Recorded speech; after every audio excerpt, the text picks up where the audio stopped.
Merci Mbote Balandinho sur aussi du Congo, chaîne Abino, Bolingara, chaîne à Libération, chaîne Autopes Rabino, information, il y a le coup de information où ils allaient traiter et puis tu as quand même pour la Sabino, Bisca, Makamusa, Kotambola, puis Makamusa, Bisa Kotambola. Il y a moi Tobing Saraba Congolais, sur Obazana, Bazana Kidiba, Obaza Pongi, Akula, la Bala, Mukabalanda, au du Congo, il y a moi mon attend, surtout Nabino, Babonné, au du Congo, Bolanda émission du début jusqu'à la fin pour permettre que non, Makam Auto soit sensibiliser, Makam Auto soit koloba, boum, mekape, pour maniola, on a l'engue, Nabino, Bandeko, Obazana, nous, Yakulala, Bandeko, Obazana, Katia distillation, Bala Mukana Pongi, Poete, Totelema, Tobundela, École Nabiso Congo. Il y a moi là, bon, on a Katobi Sarabino, beau s'abonner, beau partager, mais monsieur, pas Bandeko, Obazoka du Bakwa, quand on a besoin de Baritando Ekete, Balanda Biso, na Luenge, Oebo, Esengeli. Nini, Ezakuleka, Katia Mboka Congo, Nini Tokoso, la Lelo, Oyo peut tous sensibiliser, l'activité auto, Bandaï Kouebi Sabino, déjà tant que Koki, moyen surtout le Bakana Itando Ike, ils parce que Batu Oyobwe, Batia déjà Batu Nabango infiltré pour Balanda Kaosia du Congo, pour Makambo Auto Zako Talisa Bakongomani, Bango Baso qui est dans la bonne, Bango Bako traité Yango, Yamwana to Ebisi Bino, toujours à la Kalate, Liboso ambassade à Rwanda, parce que Bandeko Belé, Barésista Babenga na Mokali, Barésista Babenga na Makala, Barésista Bobenga Kichasa Mobimba partout, Biska Bozali Boko Tuna Molobeli Yamboka, Mwana Mboka Bruno Mimbenga résistant, Mugonito qui est dans l'ambassade à Rwanda, mais Ebisi Bino, ambassade à Rwanda. C'est pour bientôt yango tozo senga na bandeko nyonso obo banai kutungisama makambozo lekana est barwande bazo boma bino bozolo beloko moko tende ko bino mbenga boko kende kuna mukoloni poto kitana bino ensemble ndeko na bisi bino semaine o ezosi la semaine tozo banga ekosila te il faut barwande bazana Kinshasa barwande o bazana kati ya Congo ba sentir que non Bruno Mimbenga Mama Osea ba mama Grace Tumba o ya jima na télévision kuna pe bokenda ko s'abonner bisika o eboto lekaka po boye banini za koleka na kati ya mboka Congo nde naza ko ebisa bino awa boye tango na lobaki que ba occidentaux baza banguna ya ba peuple congolais bande ko banda ko tia biso tembi bande ko meso sous le quoi baza na manque ya information ba ko la bota banyanga la kata ba Bruno oyo bo ba kene pa ya Poutine ba bité so ba ke pa ya Poutine ba russe baza la batu o ba ka dominer mais lelo oyo bo monde entier comprendre que no ba américain na ba occidentaux balingi peuple congolais te balingi développement Afrique te par rapport à Barus parce que Barus baza na politique na bango balingi pays na pays et garder autonomie na bango yango na so bo monaki biso tokane pa monsieur Poutine avec raison nena zo bisa bino lelo awa Paul Kagame na gouvernement britannique makambo na zo beza makambo ti na se amani Paul Kagame basololi na gouvernement britannique britannique basa ba anglais Angleterre basololi na bango ba bisi Paul Kagame boye botala bisika o bato balingi biso te alors soki biso to ke pa ya Poutine mabe bezeska nini balobi Paul Kagame biso awa na Angleterre biso na Europe to sali kosa que non ba pays africain belé ba bande ko na biso bazoki mana Syrie bazoki mana Pakistan bazoki mana Asie bazoya na kotondi sa biso awa na kati Europe biso to sana esika kotia bato wana te alors lokola biso to sana esika kotia bato wana te yo Paul Kagame ko zo ba bololé ba congolais to zotinda bato wana ba pakistanais ba arabe to zotinda ba okune pa na yo ba ya kovanda kuna mais biso gouvernement britannique to ko bana ko futa yo chaque fin du mois 60 millions de dollars américains pour na nini pozo bandiko wana bavanda na be na bino bandeko na ngai ba congolais toza bazo bate to sabana mikete totala superficie nini oyo boye ba anglais bazo tinda batu wana tu ba pakistanais ba arabe ba Pakistan banani ekoso po ba vanisa bango na mabele ya Rwanda tandis que biso toyebi que non Rwanda ezamboka moko ya muke Paul Kagame alobi boye na ba autorité britannique moi na Congo la nanga bien fungola matoyo la nanga bien parce que tant que bozo na distraction bozo finga biso au lieu na loba likambo plusieurs fois na ngonga o biso to komi aiza ngonga cohésion nationale mais le quoi bino bozo comprendre biso te bozo benga biso lokola batu mo ba tribaliste lokola biso batu mo jalousie zolinga Félix c'était mais papa to kolinga Félix c'est comment makambo Félix ya kosala avant on a continué makambo ba britannique boye bango que non Félix azozonga jeudi oyo boye azokene na Kenya bise ba kuta na Paul Kagame pona okena ko rappeler ba koro ba signaka que na 2023 selon Félix azokanisa ke no mboko ekomi mboka na bango ya Kabila basa kama seki on soit pente okuna sali abeleli moninga c'est comme ça. Donc j'ai dit oh Félix na Kabila bazokutana na Kenya na Kagame bisika o bazokana ko renouveler ba alliance na bango oyo boye sur bango wana sur le peuple congolais sur Bruno Mimenga sur ba résistante que non Kabila kozonga na 2023 parce que constitution na biso et pekisi dire que non asia président de la République. Tout Congolais il faut azana mandat wana ya kozonga na élection présidentielle. Lokola bana ko expliquer bino makambo uti na se ya mai. Paul Kagame a yebisi ba autorité britannique boye. Ngai na Rwanda nazana mabele te oyo bona kozwa batu wana nyonso oyo ba réfugié bazo kima bazo ya kuna epa na bino koluka bomoy. Mais lokola na yebi na kopesa batu wana esika akovanda bisika mwa cible nini? Ville ya Goma oyo Paul Kagame a komisi direction générale ya Rwanda achakaje na ewana alobi bakozwa ville ya Goma bakozwa ville ya Chanzi bakozwa ville ya Beni bakozwa ville ya Uvira bakozwa ba ville ebele ya Fizi bisia o Paul Kagame poni po batu wana barabe ba kovana na mabele na biso. Donc Congo komi on dirait que non mopanzi wana komi Congo mopanzi wana komi lokola patrimoine ya ba Rwandais asuki wana talobi na ebisa ki déjà Félix na esprit Félix que non batu wana tango bakubando kuya kovanda na mboka wana mbongo bakubando futa et ko bénéficier na gouvernement congolais te mbongo wana ko bana ko bénéficier na gouvernement rwandais. Ah bande ko nanga ba congolais na makambo yo tozolo ba oyo boy na biso bino bozo traiter biso lokola batu mabe na Félix na ningwa za traître. Comment est-il possible bazoya kotia batu na mabele na mboka ya batu mais mbongo bazoka na kofuta ngona gouvernement mosu na mboka mosusu. Donc ngai Nzambe na ngai nana pesa biso makoki asombela biso bibundeli minduki to simba to bundana batu oyo boy to bundana ba Rwandais nani akosala makambu oyo boy to mona Jean-Pierre Bemba awa basala rébellion pour soutenir mais biso dozo senga peuple congolais azosenga nini azosenga bakambi oyo boy azosenga batu oyo bo bailleur de fonds boya bo soutenir biso parce que bango bakosaka na biso ne ngata bisa bino keno sima ba Rwandais bomoni bango moko bakomi kobima sima ba Rwandais ba Britannique bazali wana ba Anglais sima ba Rwandais ba Français sima ba Rwandais ba Belge sima ba Rwandais ba Américain sima ba Américain baza batu ebele ya mwana bomona ke portage na biso tokendaki na ambassade ya Russie koloba ah papa Poutine so tiki biso boye mabe koti ya mwana tokendaki kubeta porte et puis kubeta porte nza asuka te tozonga isuku kuna tozoka na isuku yebisa Poutine yaka ko soutenir biso parce que tala sima Rwanda bato baza sima na ye bazo fournir Rwanda minduki bazo fournir Rwanda masasi bazo fournir Rwanda mbongo bazo financer Rwanda pona ko agresser biso oyo boy Félix ekoto kuna Félix akolobelo ko moko te ah bota la niveau mboke komi bota la dimension mboke soko kende na ngonga oyo boye mboke za na situation ya crise makasi ba rebelle ba Rwanda ba ko senga ba ko bundisa biso Félix akomona yango mais Félix kuna ole ko réduire vie ya bango ya bakonzi batia ba terme na bango ole ko réduire salaire ba ministre ko réduire salaire ya président ko réduire salaire ba député mais kuna pas ya batu oyo boye bazo kipe yango te Félix ako voyager na avion ya première classe ya business ba ministre basi na bango bazo kena ko bota na poto na Afrique du Sud mais peuple congolais azozanga mai peuple congolais azozanga nzira peuple congolais zange sika kulala ya bande kuna biso est bazo kufa wana soki tolobi boye to bingi batu mabe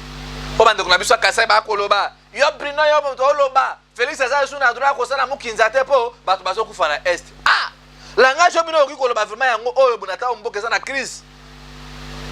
ça c'est être il faut être méchant. Ça c'est la sorcellerie. Le quoi la Félix il est là oyo boy aye atie tribalisme na kati ya mboka kaboli biso na ba congolais. Ndena zolo ba awa boy Félix a sali recommandation ba minduki ba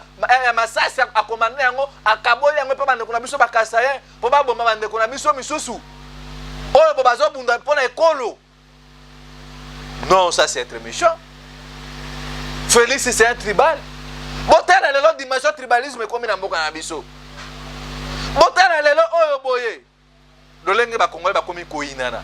Congolais komi koina muluba Congolais komi koina mongala pona nini parce que Félix ayeli biso bokaboli Félix azopesa priorité na ba Rwandais yango wana nga na bengisi yo mwana Congo ata bato baza na mbongo boye kosombela biso minduki poto buna ba Rwandais mais nga nazo bengisa bino boya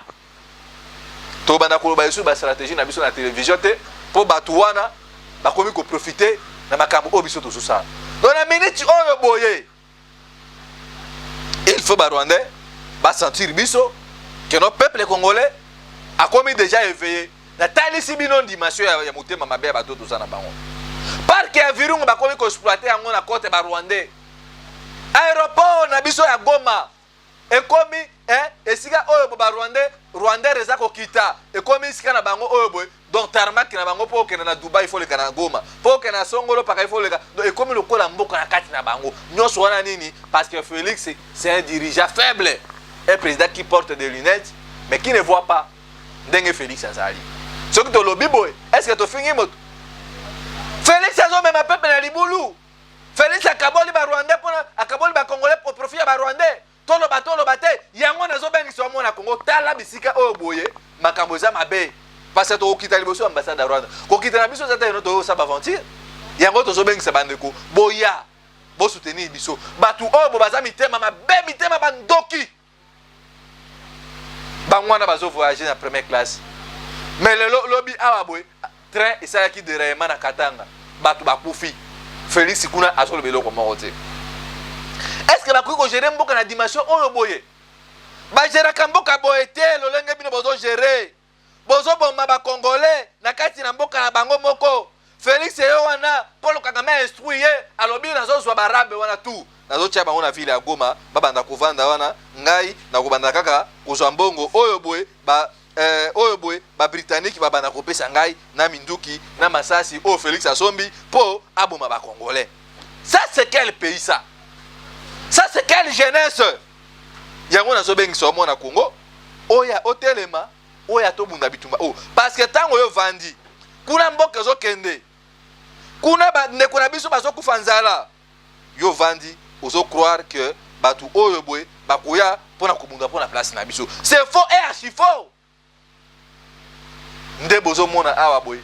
désordre de kati na kati ya mboka désorganisation comme na kati ya Congo on ne sait pas qui est qui fait quoi bande ko na biso a IDPS Félix alinga koti sa tribal alinga kabola biso na bande ko na biso ya Kasai ya Katanga bola na makambo wana te eza prise de conscience tant bazo ba botonge pa na biso to tonge pa na biso na Congo bomoni matata ponyo awa bo Bukangalonzo eboti ba université na Kindu est-ce que tant matata pona tonge pa na bango asali mabe olia kotonge pa na biso mais Félix na batu na nyonso ba uta poto bazoke na kosoma banda ku ba villa na Belgique ah botala banda ko na biso ya Bukavu construction na bango nde batongi banda ku na bango botala na Uvira botala na Kashobo pa ya Moïse Katumbi botala na mboka o na Matadi botala ba province bele tongi so bino banda ko na biso ya Kasai to tuna nanu pourquoi vérité zo sa bino passe nana pexi bino ba Kasai botongi pa na bino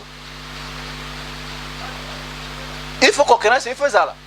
olia ko kana kosomba ba villa na mboka ba paya botongi pa na bino na Kasai bande ko na biso bangala botonga pe pa bino na Équateur batu na batu batonga et pas na bango et puis à ce moment là bo créer pe ba politique bo créer pe nini misala boya na politique ya misala boya na politique ya électricité boya na politique ya mai boya na politique ya ba construction ba nouveau maison moderne et à ce moment là beaucoup monde a trouvé développer mboka na biso c'est comme ça concurrence il fait ça là bon na Félix c'était Félix azo ko kabola biso pour rien Congolais nyo soza na droit ko vanda bisika lingi mais Congolais nyo sopa na droit ko tonga bisika oyo boy racine na ezali ce n'est pas pour rien mutombo di kembeye oyo boy a changé la nationalité comme américain mais bota la hôpital mutombo di kemba tongela biso ya butu hôpital Mama Marie Biamba n'est-ce pas ça fierté na tongi na kati ya Congo asuki wana tabiki na za Congolais mais kuna pa na Kasai bota la banda ko mutombo di kemba zo tonga na Kasai bota la batu oyo boye Félix apesa ki bango mbongo na botala mutombo di kembe ko l'individu makambo zo sala Félix nous vous demandons ya ko pinir batu oyo pesa ki bango confiance baka na kotonga pa na bino kuna na Kasai Tala niveau tribalisme ekoti na kati ya mboka. Botika bolongola haine, botala. Est-ce que tango Mobutu akoma président de la République, est-ce que bangandi nyonso bakimaki na mboka na bango kuna na Bujala na Businga na bamboka na nyonso kuna na Équateur ba kene ko envahir na Katanga? Non. Bangandi bavenaki pa na bango, Mobutu atongaki badolite. Atie bango aéroport, atie bango barrage, atie bango ba société, c'est comme ça pe na Félix, c'est botika ko lukaka Siri na mitu ma bandi. Félix c'est un incompétent, aibelo kwa kusala te. Incompétence ya Félix ya moyi munani na miso batutu. Les 6 avril, Félix a woko sa bande kuna biso ba Congo. Que non les Zambe, moi na obali oyo Félix il faut tout se débarrasser na. Félix a ebika ya kokosa batu. Félix a ebika kotonga mboka te akosi bande kuna biso ya bakimbangiste que le 6 avril ekozala journée chômé et payé tilelo oyo boy eloko moko te. Tala dimension à lokuta Félix azanango. Pourquoi tout ça? Nata oh il faut tout mon réalisme, concrétisation. T'as usé sur ta promesse pendant la période électorale. Tala lokuta batu oh Denis Kadima ko aveuglé sur bande kuna biso ba Congo. Ye wana Denis Kadima ko kenene pas baba et pas bande kuna biso. Et là connait Denis Kadima ko ken. Ko luka. Ba ventir bozo ça ba Congolais pourquoi? Denis Kadima lobby élection et comme ça le matin kangi ba bureau tout ya seni ba lobby o nini il faut ba luka na ba candidat pour que no ba former bango oh boy ba ko organiser nini élection ba monsieur faut ba former bango na ba ordinateur tala niveau oh peuple congolais ba to bazo luka ko zo ba biso yo wana kangi maboko patron musano ka winner lobby réel ça y combien lobby kuna libéré c'est ça yango na zo be sabino ba jeune la conférence où nous avons animé l'importance de la révolution dans un pays, il y a tiers monde le la abisso. Bobby mana makambu oyo. Tout se débarrasser na Félix. Ba Rwanda wana bazo 60 millions, mais babi bato na vana na Rwanda te ba kwa vana na Congo, kwa Congo comme fulu. C'est ça les Congolais. D'autres gens bénéficient, il y a bomenguna biso, mais biso mo to continuer toujours ko demeurer ba mandia ba malheureux. Pourquoi parce que toujours dans nos consciences. Moussa longa na osala ngo so zakina mboka batu misusu on allait bien nous loger et puis parce qu'ils payent sur malam parce que notre ali sabino makambu bota la désordre des okolekana na CNSS Caisse nationale de sécurité et sociale bino bana kona biso ya IDPS boza na distraction union sacrée et ça esika oyo boy ba kabiliste tout ba yaki ba botoli bino ba Azami baboto même pas bango parce que ça lokwa moyibi mutu na mutu so ibana kwa na e bati lukwebo azunyes na e na kombo ya madame Sakaje asotese ba grade nyoso na kati ya société wana ya l'état akomisie chef de section mais kuna bande kuna biso ya bena puka ya 10e mairie bazaka na balaba bazo ganga fachi beta mais kuna bati azotindika batu na e bande konae bana bande konae ba neveu ba cousin ba makangu donc ba bokilo nae bati wana zo pesa bango ba misala bino na IDPS bo suka kande bozo suka na yango tozo bengisa bino bo se ressaisir parce que ba comportement na bino bo afficher oyo boy yango bo batutu ba komi ko ba ebino bota la bati e wana na lobi na CNSS ba militaire IDPS baza kunate kaka ba militaire AFDC. So important ça bitumbo bozo bundaka makelele wa soki to lobi on brino mutabilo ba loba bati wana azubo kilo nae amatisi asotese ba grade ache ba ona CNS bino si ona IDPS bo gagner ni peuple congolais ko bino bo gagner ni bande ko ngai tobi manakati ya kifanatique yango ndezo permettre le oyo boy ba Kagame ba komana ba monopole ya kozwaka ba décision na makamba ba congolais tangu batu baza ko organiser tango Kabila na ba Rwanda bazo se organiser nene ni Kabila kozonga en 2023 selon bango IDPS c'est na distraction parce que ba incompétent batondi kuna koto au peuple congolais aza na distraction ba wine yango nga zo bengisa bino botele mangonga yango oyo boto zo bengisa bino ba peuple congolais bande kuna biso obo soutenir biso botika biso te bo soutenir biso parce que batu oyo boy ba multiplier ba stratégie na bango ba li bazwa mboka lokola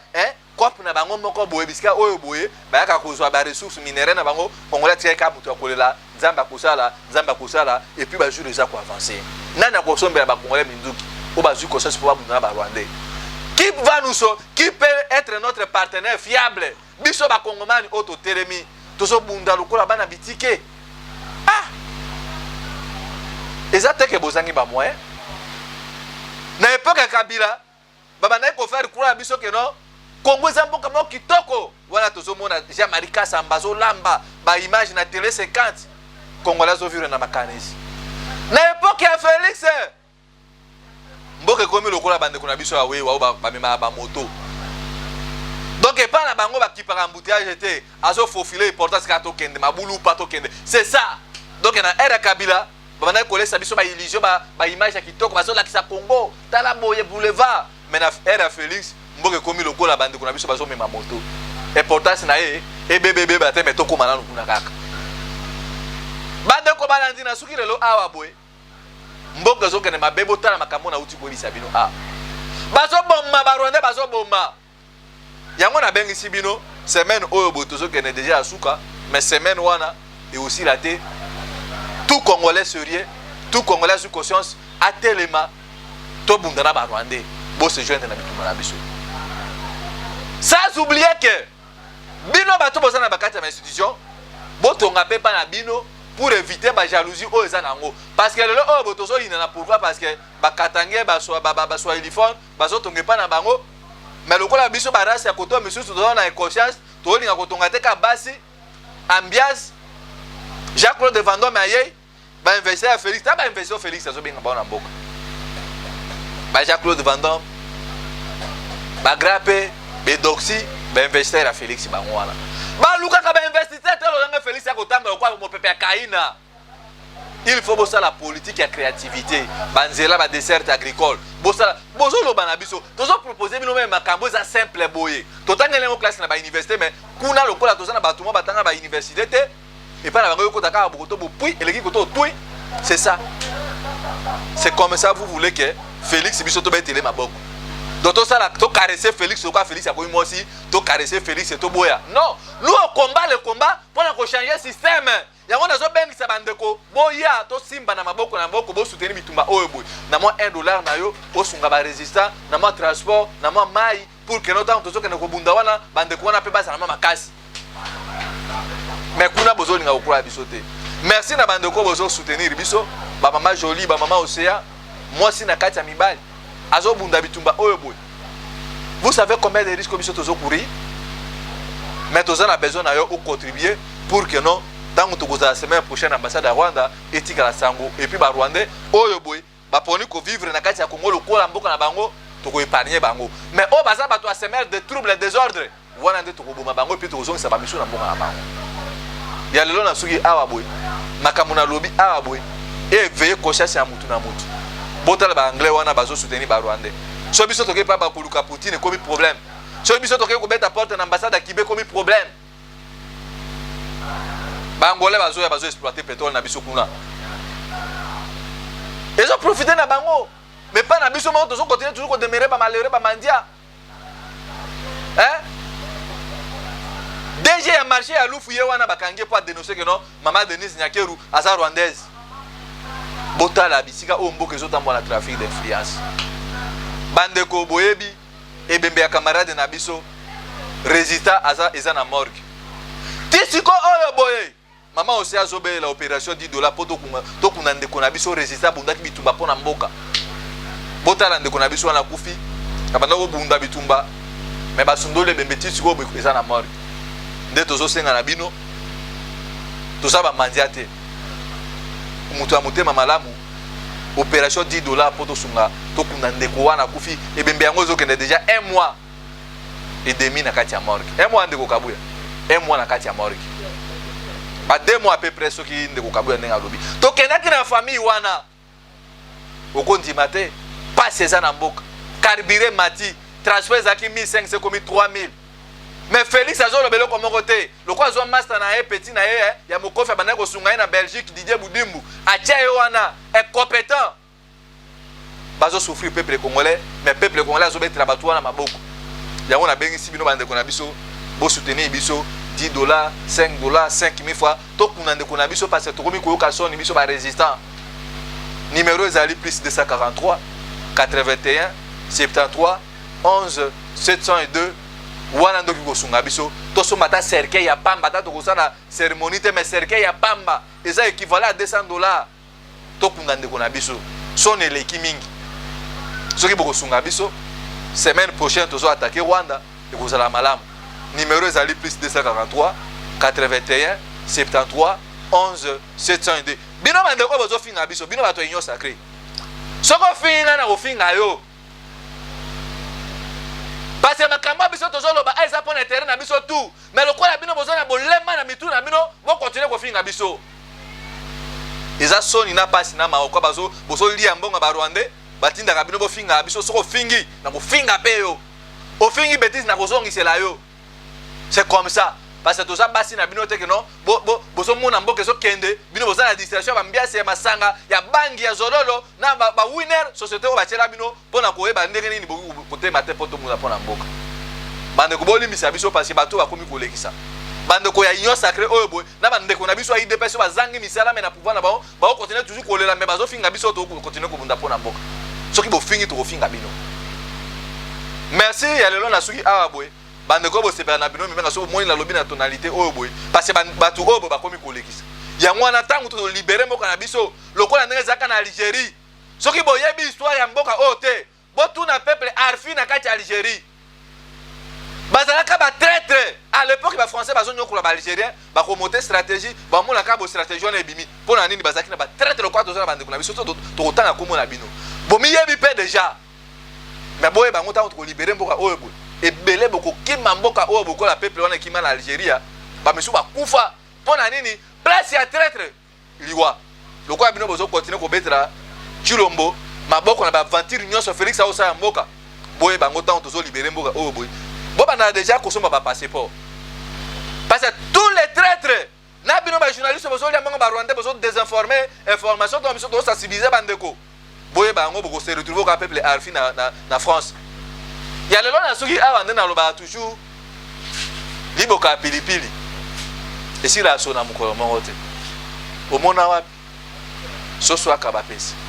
soki nzamba lingi to kuta na bino bosunga biso na desato to sa ambassade ya Rwanda et puis to kuna ndeko na biso résistant numéro zawana plus 243 81 73 11 702 wano ki ko benga ngai to sololi to pesi makanisi pour que non to se débarrasser na bato oyo soki nzamba lingi tokuta na bino semaine prochaine liboso ambassade ya Rwanda ingeta